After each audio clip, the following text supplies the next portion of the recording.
actual reason he was a pickle was because in the writer's room, as they were all about to break for lunch, Dan Harmon was just like, "Oh yeah, and Rick should be a pickle."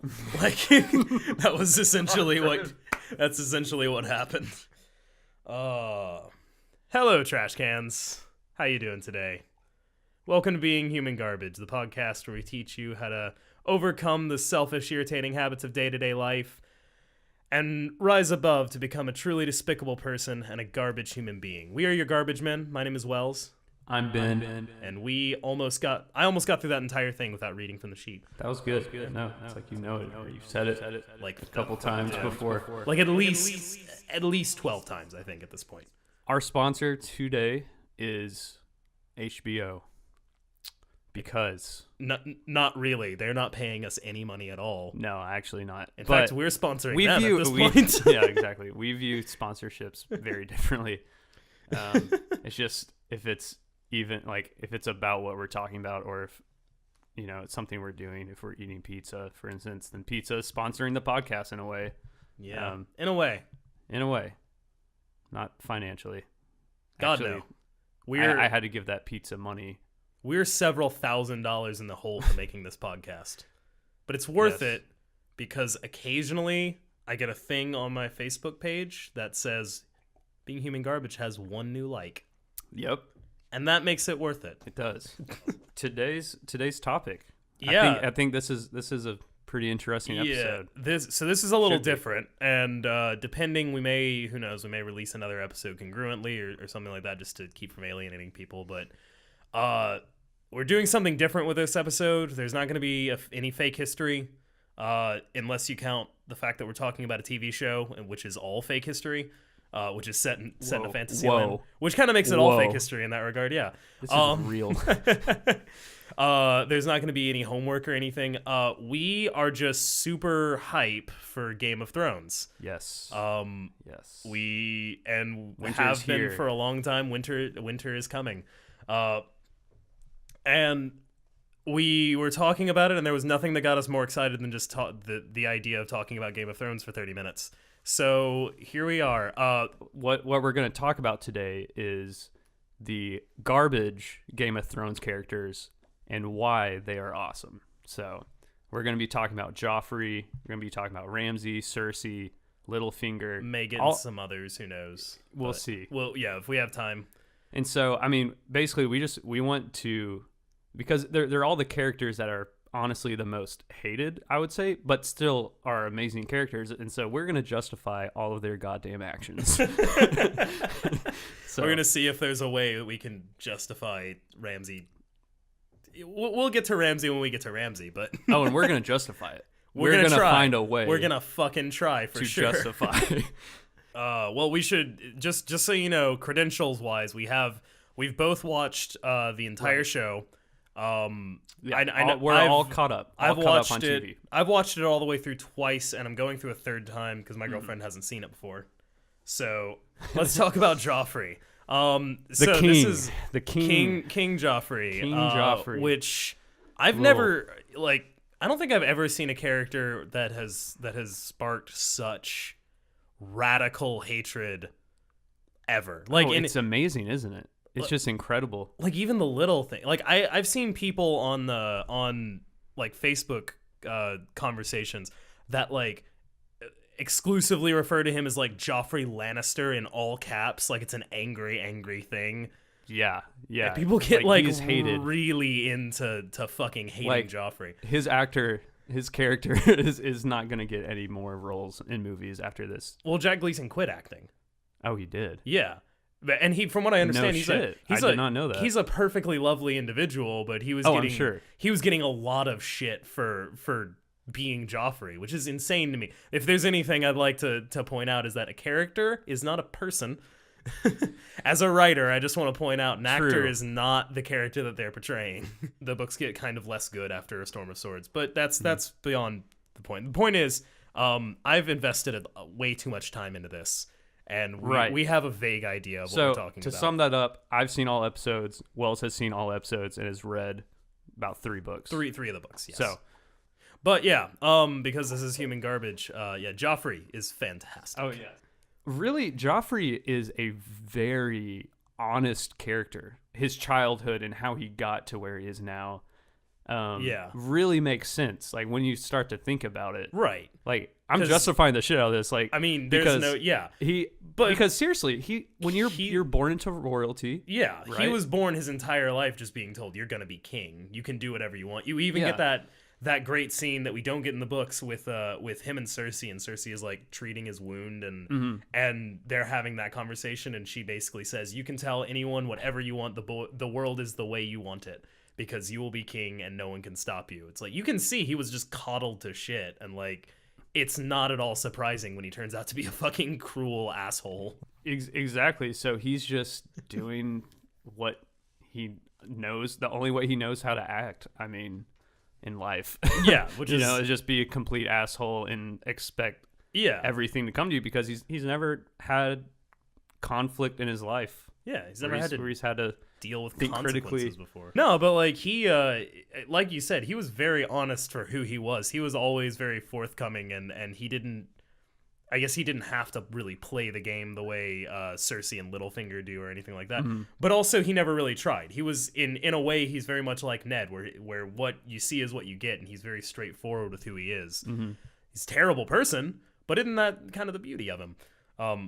And as a ruler, like I was saying, he's actually fairly effectual. So, like, on a personal level, he tortures Sansa. He makes the people around him kind of miserable, but he did unite, the Reach and the Crown Lands. He did. Right, yeah. He kept a kingdom. Tyrells. He kept a kingdom together. He brought the Tyrells into the fold. He helped.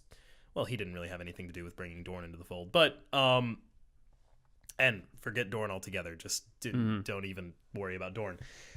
In any case, he did a lot for the actual kingdom, even if he was just like being a vessel for other people to do it through. Mm-hmm. He didn't do a lot of harm for the kingdom aside from cutting off Ned's head. That's about the worst thing that he did. But even so, when you think about it, it wasn't from his perspective. It made perfect sense to cut off his head. Right. Because from I mean, the show is set up where, of course, we're gonna look at the Starks as the heroes, which of course, I mean, they're awesome characters, love them. But from Joffrey's perspective, they were kind of a threat in a way. Oh, in a very real sense, they were a threat. There was a northern army marching on him. Was it a smart thing to do? No, it wasn't smart to cut off Ned's head. But when you're a teenager and rule all 7 kingdoms, it's at that point, you need to show that you need to have a show of strength. You need to show your people that you're not going to be a weak leader. You need to dissuade other people from rebelling against you. What were some of the things that led up to that? To Ed, I guess, getting his head. He basically he had discovered that Joffrey was a bastard and was Jaime Lannister's son and not the king's, which is another point, I guess, is that Joffrey is, as convinced as anyone that he's Robert's son. Mm-hmm. So you grow up your entire life and someone from the north that you've never met before is suddenly claiming that you're not your father's son and that you have no right to the throne that you've been promised your entire life, you'd be a little pissed too. Yeah. Furthermore, it's not really his fault that he's a bastard. He didn't want that to happen. Mm-hmm. He didn't ask it for that to be the case. But yeah, Ned found out that he was a bastard and straight up told Cersei out of fear that Robert would kill the children when he found out. And then Cersei used that information to have him apprehended and killed. It was Joffrey's idea to kill him, but still. Yeah. He followed through with it too. He followed through with his decisions. He did. He never made a decision and then went back on it except for at the Blackwater, I think. When he was like, I'm going to lead the vanguard, and then ran under his mother's skirts afterward. Yeah. Yeah. So was he a good battle leader? No, but he had never seen a battle before. What are you going to do? He was just a spoiled kid. Exactly. And you can't really blame him for that. And then that's another thing is, even during the battle scene, I feel like you see like he's actually trying to, like, having to think and like fear has actually set in, and he's experiencing fear. He's experiencing anxiety for like the first time in his life. Yeah. And of course, I mean, like, he goes back to his mom and runs away, but like it was very it was very nice to see, because like in a real no matter sense, who you are, like you have to go through situations like that to actually, I feel like, to grow as a person. In a real sense, you kind of feel bad for him. I don't see any version of Joffrey that grew up to be a good person, but at least there's a little bit. Yeah, but I don't know. Like, so is he a terrible human being? Absolutely. Just garbage. Just awful. Yes. But you can't. But he, as far as effect goes of just him being a leader, it wasn't actually that bad. A few people in King's Landing starved. Okay, fair enough. And by a few, I mean a lot. But putting that aside, under his rule, there was relative peace for a little while, for like a fraction of a second, between the Red Wedding and the Purple Wedding. There was like that fraction of a second where none of the kingdoms were in rebellion and everyone was cool. Yeah. So good job, Joffrey. So, I guess some quick tips on people looking to be more like Joffrey. If you want to be more like Joffrey, hang on to whatever authority that you have and abuse the shit out of it. That's a yes. I would say avoid conflict in your life. Yeah. Like minimize all kinds of responsibilities. Move into parents' house if that is available to you to do. Don't pay rent. Don't really have to do anything, and try to push all responsibilities onto your parents. Right. Surround yourself with people who will say yes and tell you that you're amazing. Exactly. And then you never have to grow in any meaningful way, and then you can be the person you've always wanted to be. Yep. And then I think that is a King Joffrey in the making. Life lessons from Joffrey. So yeah. So, but I think that leads, I guess, I was gonna probably say leads to Cersei, more naturally into Cersei. So because Cersei is kind of the real reason why he was such a brat, right? And why he was, well, kind of, it's an anomaly why he's so cruel and awful. But like, you can definitely see Cersei stoked that and kind of made him worse. Oh yeah. I mean, that's childhood in a way. That's part of it, is just who develops you as a kid. You know, I mean, parents, daddy issues. We're gonna talk a lot about daddy issues. Oh, there's some real Ramsay. daddy issues. Joffrey actually has some pretty convincing daddy issues, I'll say. Yes. Like, not a lot, but there's definitely that moment where he's with his father on his deathbed, and he, like, you really see him tearing up, and like, that's a real moment for him. But that's kind of beside the point. Cersei, man. Cersei's cool. Yeah. I really like Cersei Respect. as a character. Like, a lot of people hate her, justifiably so. Yeah. But you can't deny that she's effectual. Like, she gets the job done. I guess where she is as of now, like latest episode, she has just completely solidified her character. She's like, yeah. I mean, she says it all the time. It's like, I do what I do because it feels good, right? Because she's done with all the bullshit. And this has to do with her being a woman a little bit. Oh, yeah. And I think, yeah. kind of her circumstances also, like her going through and having to be the wife of Robert. Right. Oh, there's no doubt that Cersei is as much a product of society and what society has done to her as she is like her own ambition and what her father did to her and things like that. Just the fact that she's a woman in this world is like 90% informs almost 100% of the decisions that she's made. Yeah. And I would argue kind of a positive sense. So, like, well, certainly you can argue Cersei's a bad guy. You know, she's not a fun person to be around. I'd never want to be in a wedding with her involved. Clearly. Terrible human being, but like, you have to appreciate her for what she is. Yeah. For a society that values like masculinity and just like being a man, all property and all family rights are going to be passed to the first son, to Jaime. Yeah. Instead of her, who I think she's a little bit older. I think she's like a minute older or something like that.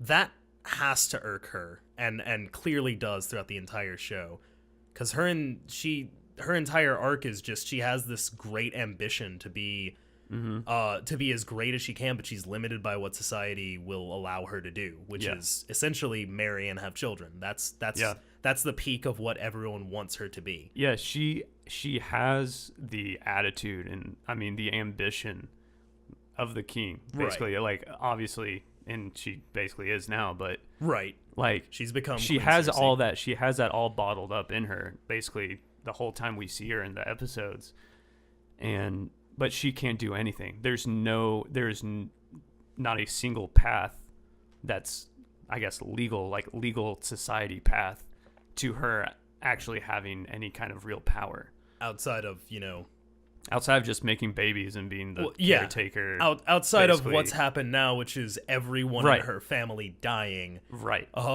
And so her husband and all of her children and all of her husband's family all dead. Yeah.